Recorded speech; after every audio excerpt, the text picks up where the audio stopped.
শেখ হাসিনাকে গণপ্রজাতন্ত্রী বাংলাদেশ সরকারের প্রধানমন্ত্রী নিয়োগ করেছেন।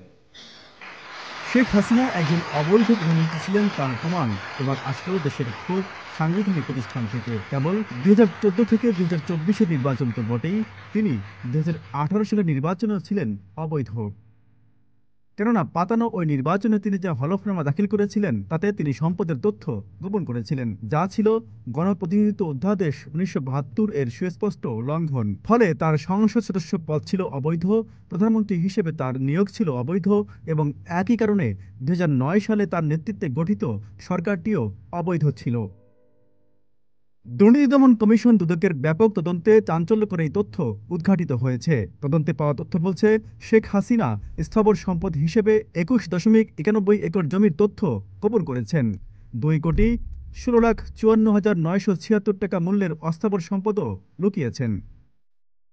এছাড়া তিনি 1,93,20,000 টাকা দামের আমদানি করা মার্সিডিজ বেঞ্জ গাড়ির তথ্য গোপন করেছিলেন।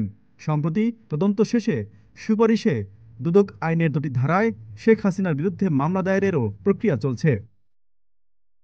2008 সালে নির্বাচনী হলফনামা ছাড়াও 2014, 2018 এবং 2024 সালের হলফনামায় দেওয়া শেখ হাসিনার সম্পদ বিবরণী তদন্তেরও সিদ্ধান্ত হয়েছে। দুদকের তদন্তে বলা হয়েছে, শেখ হাসিনার মিথ্যা মামলার বিষয়টি তৎকালীন নির্বাচন কমিশন অবহিত হওয়া সত্ত্বেও চেপে যায়। জানতেন তৎকালীন দুদক চেয়ারম্যান লেফটেন্যান্ট জেনারেল অবসরপ্রাপ্ত হাসান মাসুদ চৌধুরীও, তবে তারা হাসিনার ফাইলটি ধামাচাপা দেন।